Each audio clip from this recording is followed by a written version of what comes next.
राजा परीक्षित को श्रीमद् भागवत पुराण सुनाते हुए जब सुखदेव जी महाराज को 6 दिन बीत गए और तक्षक के काटने से मृत्यु होने का एक दिन शेष रह गया, तब भी राजा परीक्षित का शोक और मृत्यु का भय दूर नहीं हुआ।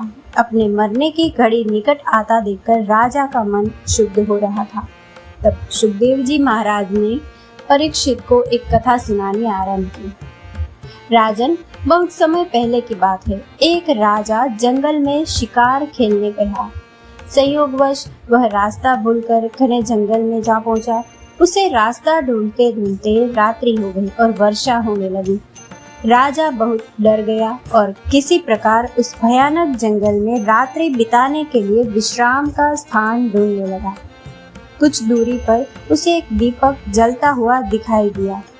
वहां पहुंचकर उसने एक बहेलिये की झोपड़ी देखी। वह बहेलिया ज्यादा चल फिर नहीं सकता था, इसलिए झोपड़ी में ही एक और उसने मलमूत्र त्यागने का स्थान बना रखा था।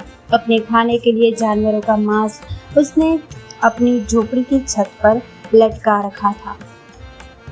वह झोपड़ी बड़ी गंदी, छोटी, अंधेरी और दुर्गंध युक्त थी। उस झोपड़ी को देखकर पहले तो राजा हिचका, लेकिन उसने सिर छिपाने का कोई और आश्रय न देकर उस बहेलिये से अपनी झोपड़ी में रात भर ठहरने देने के लिए प्रार्थना की। बहेलिये ने कहा कि आश्रय के लोभी राहगीर कभी कभी यहाँ आ भटकते हैं। मैं उन्हें ठहरा तो लेता हूँ, लेकिन दूसरे दिन जाते समय वे बहुत झंझट करते हैं। उन्हें इस झोपड़ी की गंध ऐसी भा जाती है कि फिर वे उसे छोड़ना ही नहीं चाहते और इसी में ही रहने की कोशिश करते हैं एवं अपना कब्जा जमाते हैं।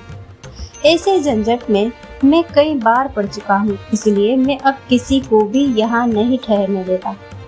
मैं आपको भी इसमें नहीं ठहरने दूंगा। राजा ने प्रतिज्ञा की कि वह सुबह होते ही इस झोपड़ी को अवश्य खाली कर देगा। यहाँ तो वह संयोगवश भटकते हुए आया है, उसे तो सिर्फ एक रात काटनी है। तब बहेलिये ने राजा को वहाँ ठहरने की अनुमति दे दी, पर सुबह होते ही बिना कोई झंझट किए झोपड़ी खाली करने की शर्त को दोहरा दिया। राजा रात भर एक कोने में पड़ा सोता रहा।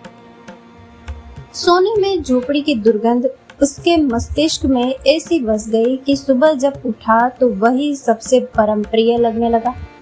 राजा जीवन के वास्तविक उद्देश्य को भूलकर वही निवास करने की बात सोचने लगा और बहेलिया से वही ठहरने की प्रार्थना करने लगा। इस पर बहेलिया भड़क गया और राजा को भला बुरा कहने लगा। राजा को अब वह जगह छोड़ना झंझट लगने लगा और दोनों के बीच उस स्थान को लेकर बड़ा विवाद खड़ा हो गया।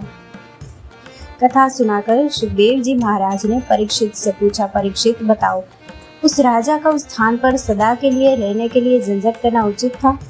परीक्षित ने उत्तर दिया, भगवान, वह राजा कौन था? उसका नाम तो बताइए। मुझे वह तो मूर्ख जान पड़ता है जो ऐसी गंदी झोपड़ी में अपनी प्रतिज्ञा तोड़कर एवं अपना वास्तविक उद्देश्य भूलकर नियत अवधि से भी अधिक वहां रहना चाहता है। उसकी मूर्खता पर तो मुझे आश्चर्य होता है। श्री सुखदेव जी महाराज ने कहा, हे राजा परीक्षित, वह बड़े भारी मूर्ख तो स्वयं आप ही है। इस गठरी के देह में जितने समय आपकी आत्मा को रहना आवश्यक था, वह अवधि तो कल समाप्त हो रही है। अब आपको उस लोक जाना है जहाँ से आप आए हैं, फिर भी आप मरना नहीं चाहते। क्या यह आपकी मूर्खता नहीं है? राजा परीक्षित का ज्ञान जाग गया और वे बंधन मुक्ति के लिए सहर्ष तैयार हो गए। वस्तुतः यही सत्य है। जब एक जीव अपनी माँ की कोख में जन्म लेता है तो अपनी माँ की कोख के अंदर भगवान से प्रार्थना करता है कि भगवान, मुझे यहाँ से मुक्त कीजिए, मैं आपका भजन सुमिरन करूँगा। और जब वह जन्म लेकर इस संसार में आता है तो सोचने लगता है कि मैं ये कहाँ आ गया। फिर धीरे धीरे उसे उस गंध भरी झोपड़ी की तरह यहाँ की खुशबू ऐसी भा जाती है कि वह अपना वास्तविक उद्देश्य भूलकर यहाँ से जाना ही नहीं चाहता है। दोस्तों, इस कथा को लाइक, शेयर और हमारे चैनल को सब्सक्राइब करना ना भूलें। जय श्री राम।